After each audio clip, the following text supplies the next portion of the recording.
Buenas noches, bienvenidos a Sala de Prensa de Noticias Caracol Ahora. El próximo 30 de noviembre iniciarán las negociaciones del salario mínimo para el 2021 y estas se van a realizar de manera virtual, pero hoy nos preguntamos cuánto debería subir el salario mínimo del próximo año.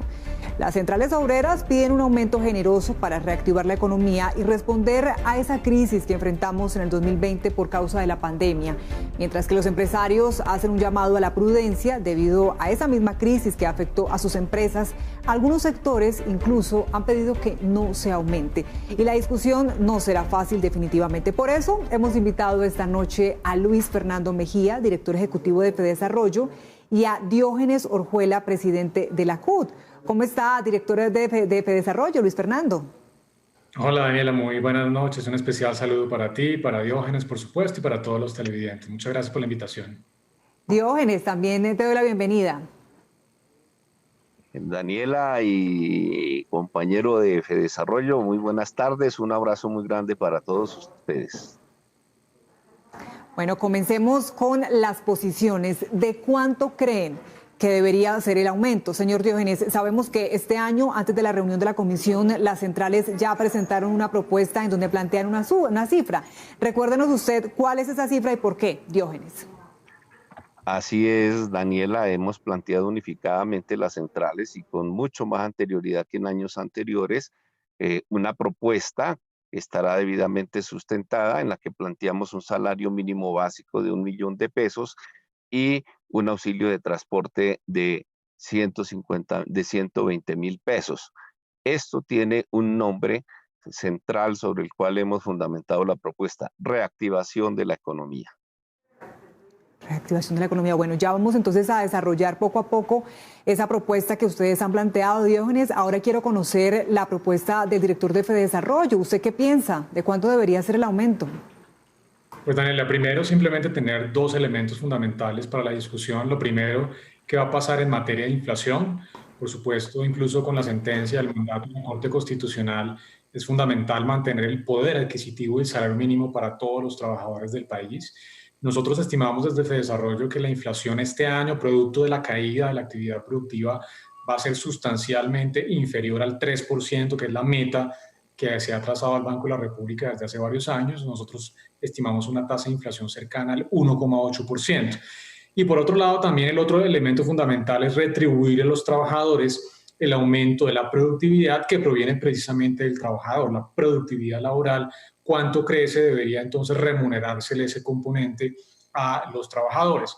Todavía no se ha anunciado el dato de crecimiento de productividad laboral, eso se hace en el contexto de la mesa de concertación.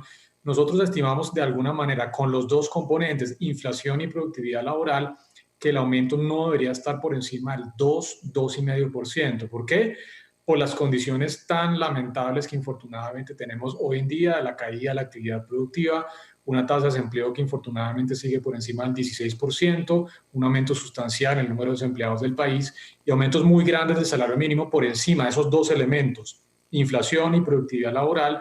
Pues infortunadamente lo que van a hacer es poner presión a las empresas y seguramente van a destruir empleos, que no es, por supuesto, la orientación y el objetivo que se debería trazar en este momento este tipo de decisiones.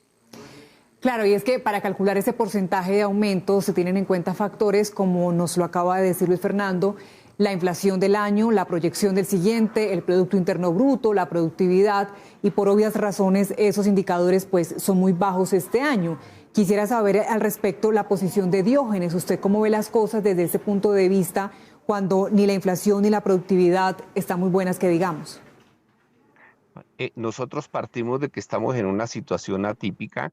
No estaba prevista en ningún momento en los cálculos absolutamente de nadie. El gobierno en situaciones naturales se regía por una regla fiscal, se regía por unos porcentajes máximos de déficit fiscal, por unos porcentajes máximos de déficit de cuenta corriente, y es decir, había una ortodoxia, había unas reglas, y si algo ha coincidido en el mundo entero, es que esto no se puede manejar con las mismas fórmulas. Estamos en una situación totalmente atípica que requiere reacciones totalmente atípicas, fuera de la ortodoxia, y por lo tanto nosotros pensamos que los elementos fundamentales legales, por decir algo, mínimos, establecidos por la ley, pues no son los que pueden tenerse en cuenta en este momento por la atipicidad en que nos estamos moviendo. Ahora, cuando nosotros planteamos el incremento del $1.000.000 y los 120.000 pesos, hemos dicho que necesariamente no estamos planteando que sea el empresariado el que lo asuma totalmente, y que debe haber una intervención durante el tiempo de la crisis alrededor de ese incremento en retribución, en devolución, bueno, un nombre técnico que se podría dar de alguna manera al empresariado, desde un porcentaje X que se pactara hasta el tope que nosotros hemos planteado. Creemos que en ese contexto es que debe haber una intervención en este debate directamente del Estado para la reactivación de la economía, contribuyendo a un incremento salarial sustancial que resuelva un problema que está detectado en todas las cifras que ha dado el DANE, y que han influido inclusive en la inflación que tenemos, y es cómo ha caído el consumo de los hogares. Yo he dicho, y seguimos ratificando, si no le metemos dineros nuevos al bolsillo de los colombianos, no va a haber reactivación. Decisiones como, por ejemplo, lo de la prima de Navidad en noviembre y no en diciembre, son los mismos dineros. La diferencia es que se va a reactivar en noviembre, pero vaya, miremos qué irá a pasar en diciembre y en el mismo enero. No, nosotros decimos debe haber dineros adicionales, pero esa carga fundamentalmente, por eso planteamos también lo de la renta básica, lo de la nómina de micro, pequeños y medianos empresarios, todo en la idea de que haya más empleo y más dinero y nuevos dineros en el bolsillo de los colombianos. Nuevos dineros en los bolsillos de los colombianos. Eso, sin embargo, tendría que ser resultado también de un trabajo conjunto, ¿no? Con la mano o lo que se pueda generar entre las empresas. ¿Usted cómo cree que se lograría? Porque si los empresarios dicen, por un lado, las cosas no están como para meter la mano al bolsillo con nuevos dineros, ¿cómo lograrlo?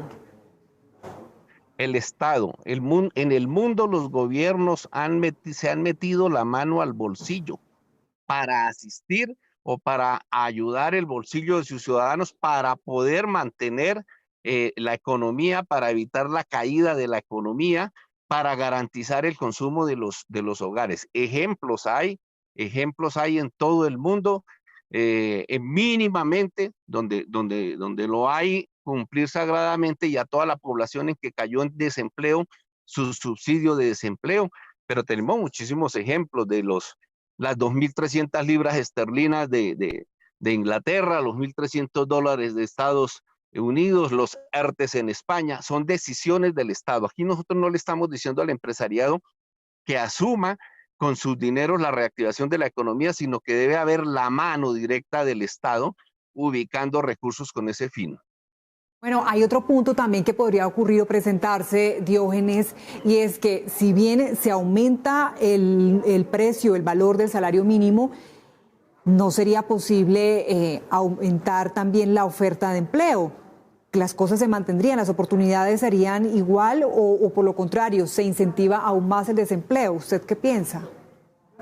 Cuando se pone a depender esto solamente del ingreso de los trabajadores, puede percibirse así, pero, y en eso llamamos nosotros a los empresarios a que hagamos causa común, a que todas las variables que afectan los costos de la producción deben ser también manejados, bajados y facilitados por parte del gobierno. Aquí hay problemas que encarecen muchísimo la producción, los costos de la producción, los peajes, los combustibles, la energía eléctrica, mismas cargas tributarias. Todo eso, si vamos a hablar de reactivación, todos esos son elementos que tienen que tenerse en cuenta, porque, o si no, nos vamos por donde menos. No meter dinero en la economía a través del consumo de los ciudadanos y pretender que la economía se reactive sola, por sí sola, va a ser muy difícil.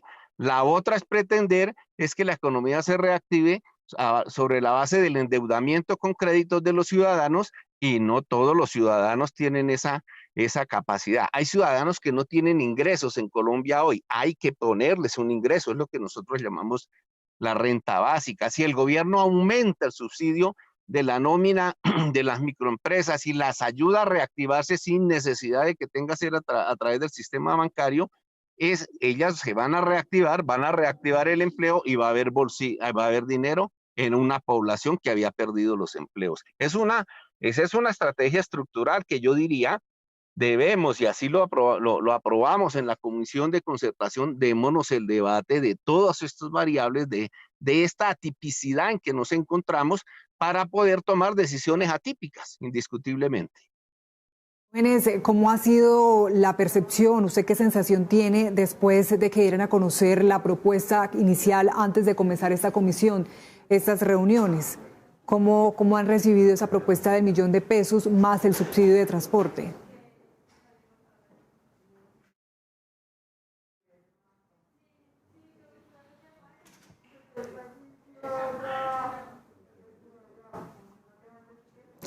Le reitero la pregunta, a ver si ya tenemos de nuevo comunicación con Diógenes Orjuela, presidente de la CUT. Diógenes, ¿me oye? Sí, perfectamente, Daniela. Perfecto. Diógenes, ¿cuál es la sensación que tiene usted después de que se diera a conocer la propuesta que han planteado antes de comenzar las reuniones, que el salario mínimo para el 2021 sea de $1.000.000 más el subsidio de transporte? A ver, yo la estoy sustentando, ¿no, Daniela? Bueno, ¿qué reacción? Sí, la sensación hemos oído que he tenido. la sensación es que pareciera, nos han dicho sobre todo el sector empresarial, el sector comercial, que les parece exagerado, ¿sí? Yo digo, nos parece exagerado también a nosotros que en medio de una necesidad de que se incremente el consumo de los hogares, que cayó probado con las cifras del mismo DANE, nos parece exagerado que se pretenda que la economía reaccione sin que se resuelva ese problema del consumo. Esa es una variable que pesó muchísimo, muchísimo en la caída del crecimiento, que va a estar, unos ya hablan del 5, del 6, del 7% al final de este año, y entonces hay que reaccionar de la misma manera.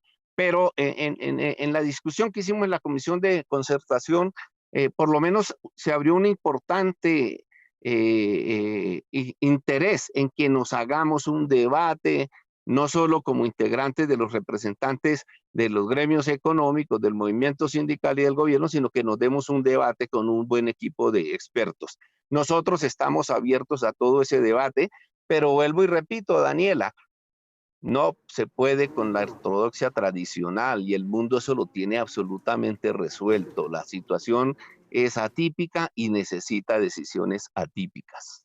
Atípicas. Diógenes, me voy a detener un momento en nuestra conversación porque quiero de nuevo hablar con Luis Fernando Mejía, director ejecutivo de FEDesarrollo. Habíamos perdido comunicación con él. Ahora tenemos nuevamente contacto vía telefónica.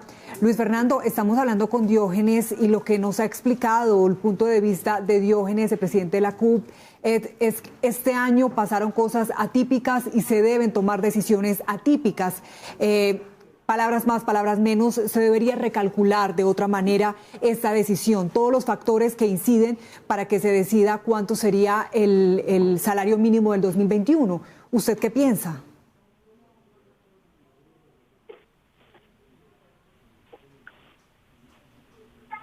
Aló. Sí, Luis Fernando. Aló. ¿Me oye? Ahora sí te escucho, Daniela. Perfecto, Luis Fernando, voy a repetir la pregunta. Estaba contándole que hace un instante hablamos con Diógenes Orjuela, presidente de la CUT, y él insiste en que este año ocurrieron cosas diferentes, situaciones atípicas, y por consiguiente las nuevas decisiones también deberían ser atípicas de otra manera. Entonces, según lo que plantea, es que la decisión de cuánto quedaría el salario mínimo para el 2021 se base en otro tipo de decisiones o en otro tipo de cálculos, que sea diferente. ¿Usted qué piensa? ¿Cómo ve las cosas? Pues Daniela, pues mira, lo que pasa es que realmente la teoría económica es muy concreta y se sabe que uno de los determinantes más importantes, primero, del empleo, por supuesto, es el crecimiento económico, que sigue siendo todavía muy, muy bajo. Recordemos que el DANE ya ha anunciado que el crecimiento para el tercer trimestre fue del menos 9%. Eso pone en riesgo la sostenibilidad de las empresas. Eso, no solamente las grandes, que por supuesto tienen una caja mayor para financiar su operación productiva, sino especialmente de las medianas y de las micro y pequeñas empresas, que son las que explican la mayor parte del empleo en el país. Entonces, si en esta coyuntura de una contracción del 6,5% de la actividad productiva, de una tasa de desempleo que en el promedio de año seguramente va a estar por encima del 16%, se hace un aumento sustancial del salario mínimo, eso que indudablemente lo que va a generar es una destrucción importante de empleo y también una mayor fragilidad y seguramente destrucción de empresas, porque es que no hay que olvidar que las empresas al final de cuentas son las que pagan la nómina. Entonces, si en esta coyuntura se pretende darle un estartarazo muy grande al salario mínimo, que suena como un objetivo fundamental, por supuesto, ¿qué más quisiéramos todos los colombianos que el salario mínimo creciera a 2 dígitos todos los años? Pero en esta coyuntura, pues infortunadamente eso lo que va a hacer es poner en riesgo la sostenibilidad de las empresas, que son al final de cuentas las que pagan los salarios. Entonces, mejor hagamos un aumento del salario mínimo consecuente con la realidad económica para garantizar el mantenimiento del empleo y también para no cerrar la puerta a quienes no se sientan en estas negociaciones de discusión del salario mínimo, Daniela, que son los informales, que son la gran mayoría de colombianos, el 60% de ellos que no tienen acceso a un salario mínimo formal, y los desempleados, por supuesto, que tampoco tienen acceso a este tipo de discusiones. Entonces no le cerremos la puerta a ellos, a ese grupo tan importante de colombianos desempleados informales, con aumentos que lo que podrían hacer en este momento es poner en riesgo de nuevo la recuperación de la actividad productiva y también la recuperación del empleo. Luis Fernando, todos los colombianos nos vimos afectados económicamente por las restricciones que nos impuso la pandemia, y eso cobija a grandes empresarios, a microempresas, trabajadores formales o informales. Más allá de lo que nos acabas de explicar, ¿cuál es de pronto la fórmula que desde FEDesarrollo se ha pensado para darles también una mano a través del salario mínimo? Pues mira, lo que hay que generar, por supuesto, es primero todo el tema de los apoyos sociales que se han venido implementando. Ojalá se puedan profundizar. Es importantísimo evitar deterioros importantes a los ingresos de los hogares, especialmente de las personas pobres y aquellos vulnerables que tienen un riesgo muy importante de retornar a la pobreza. Así que esa profundización, esa extensión que ya hablaba el gobierno, pero ojalá una profundización de los apoyos sociales bien focalizados, va a ser fundamental. Pero el otro tema fundamental tiene que ver también con las oportunidades de generación de empleo. Es que, mire, Daniela, no hay cosa más importante para el ingreso de los hogares en el país que esas oportunidades de empleo. Colombia ya tenía un problema estructural de una tasa de desempleo por encima del 10%. Es que no hay que olvidar que antes de la pandemia nuestra tasa de desempleo era el 10,5%. Aceleremos entonces los planes de recuperación de la actividad productiva. Esto quiere decir temas relacionados con el emprendimiento, muy importante los apoyos que se puedan dar desde el gobierno nacional, pero también todo lo que tiene que ver con los grandes planes de inversiones en infraestructura. Eso puede ser muy importante porque la construcción, no solamente las edificaciones, sino también las obras civiles, son una fuente sustancial de empleo para una gran mayoría de personas, especialmente no calificadas, que han sido tremendamente golpeadas en esta coyuntura. Ojalá entonces se puedan profundizar esos planes de recuperación del empleo a través de ese tipo de políticas que pueden ser fundamentales en esta coyuntura. Es lo ideal. Voy a retomar de nuevo con Diógenes Orjuela. Diógenes, hay otro extremo y es el de las personas que piensan que no se debería subir el salario mínimo. ¿Usted qué piensa? ¿Qué le responde a estas personas?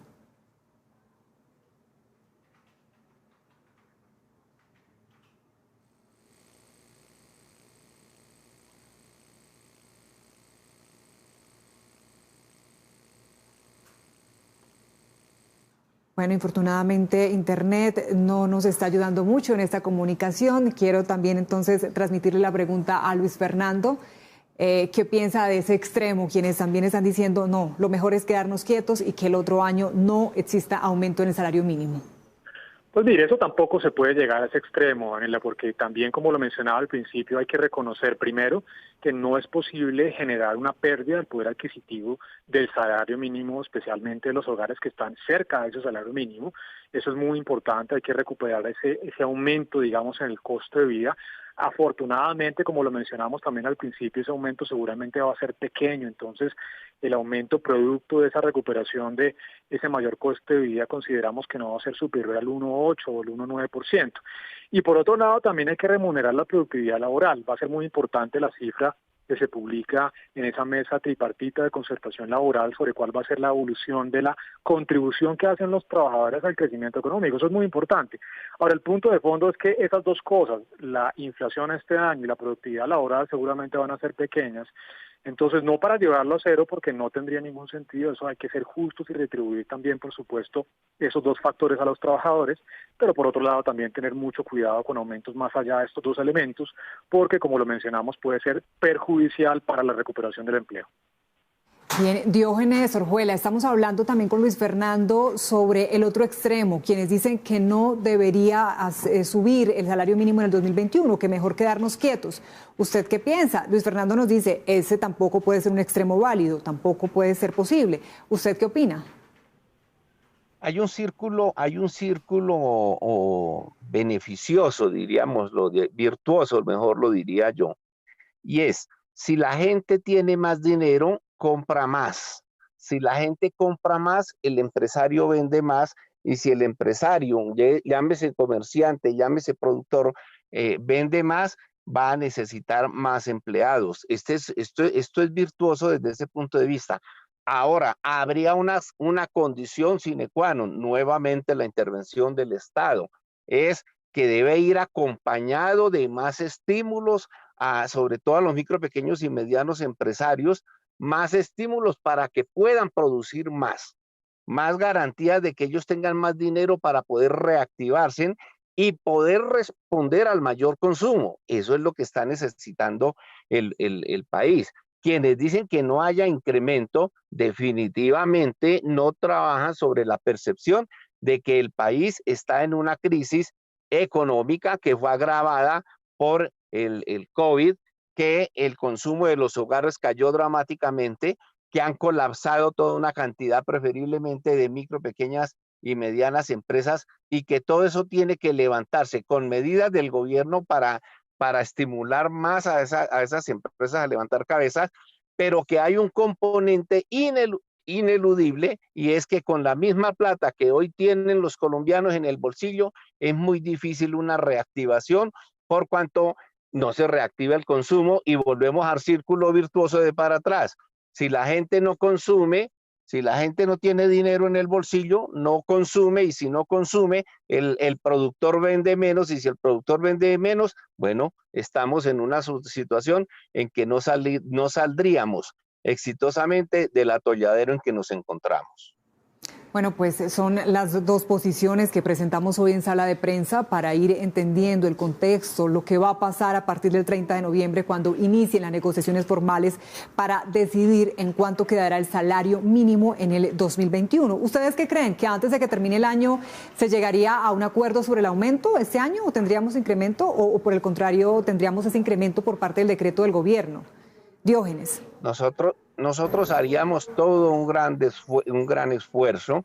Repito, por eso nos avenimos a la propuesta que hizo precisamente el presidente de la ANDI, de que nos diéramos un debate con expertos, y quisiéramos. Le hemos dicho al gobierno por parte de la CUT que esperamos que el gobierno no asuma en este debate esa actitud que asume casi todos los años, de que él es un mediador entre nosotros y los empresarios. No, que el gobierno debe tomar una iniciativa de reactivación económica y pronunciarse en medio de este tema salarial, en este tema de la plata en el bolsillo de los colombianos, cómo es que va a jugar él. Diríamos, como se dice mucho en este tema, en este tema de un país que se genera que lo usan mucho los contratistas, el CBY. ¿Cómo voy yo? ¿Cómo va el gobierno a participar activamente en la reactivación a través de los salarios? Y Luis Fernando, ¿tendremos decisión por acuerdo o por decreto? Yo lo veo muy difícil, especialmente por la distancia tan grande que hay en las posiciones, por supuesto, de los sindicatos y las de los empresarios. El año no ayuda, por supuesto, el contexto de esta negociación es muy difícil para todo el mundo, para los empresarios, para los sindicatos, para las pérdidas de empleo que han ocurrido a lo largo de este 2020. Y si la historia muestra algo, precisamente es que cuando los años son tan difíciles, pues usualmente lo que pasa es que el gobierno tiene que hacer el aumento del salario mínimo por decreto. Así pasó en 1999, año último de una gran profunda depresión que tuvimos, de una contracción del 4,5% de la actividad productiva. Así que lo veo muy difícil. Ojalá se puedan acercar las posiciones, pero yo, si me pregunta, creo que mi pronóstico es que este año no va a haber concertación y que el gobierno va a tener que aumentar el salario mínimo por decreto. Y es muy probable que este año pues las consecuencias sean peores que aquella vez que usted nos está citando como ejemplo. Pues esa concertación irá desde el 30 de noviembre hasta el 15 de diciembre. Ya veremos qué pasa. Entre tanto, Luis Fernando Mejía, director ejecutivo de Fedesarrollo, gracias por acompañarnos. Y también le quiero agradecer a Diógenes Orjuela, presidente de la CUT. Gracias por acompañarnos en Sala de Prensa. A usted, Daniela, muchísimas gracias.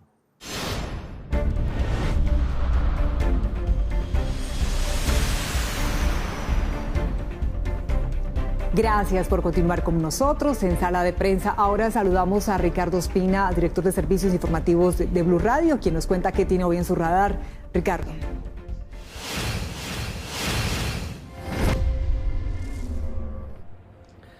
Hola, muy buenas noches. Hoy entra en el radar aquí en Sala de Prensa en Noticias Caracol Ahora una nueva polémica en torno al acuerdo de paz con las FARC. Estamos a puertas de cumplir 4 años de la firma del acuerdo del Teatro Colón el próximo 24 de noviembre.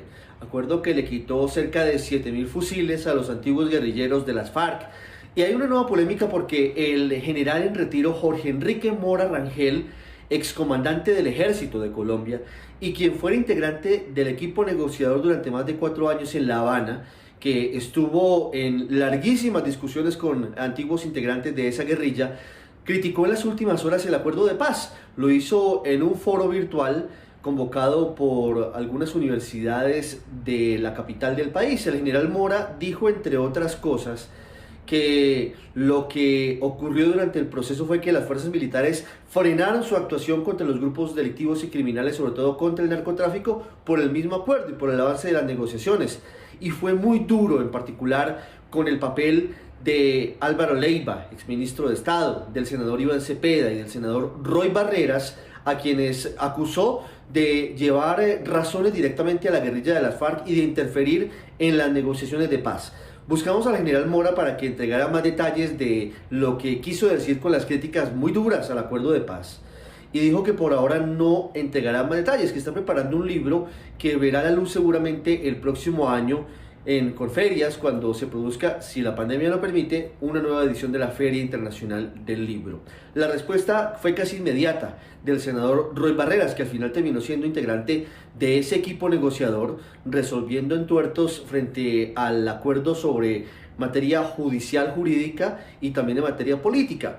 Al final, Roy Barreras termina diciéndole hoy al general Jorge Enrique Mora Rangel que se está desdiciendo a sí mismo, que se está contradiciendo, porque él incluso el 23 de noviembre, una noche antes de la firma del acuerdo del Teatro Colón, estuvo respaldando lo que allí se había negociado y que no le queda bien ahora salir a desmontarse de lo que durante más de 4 años estuvo negociando y avaló con su firma desde La Habana. Estamos a pocos días de la firma del acuerdo de paz durante esta conmemoración de los 4 años y siguen las controversias en esta oportunidad entre exnegociadores de paz. Momento de balances y también momento de muchas polémicas. Gracias, Ricardo. Así finalizamos esta emisión de Sala de Prensa. Ya viene Signo Pesos. Gracias nuevamente por conectarse con nosotros. Buenas noches.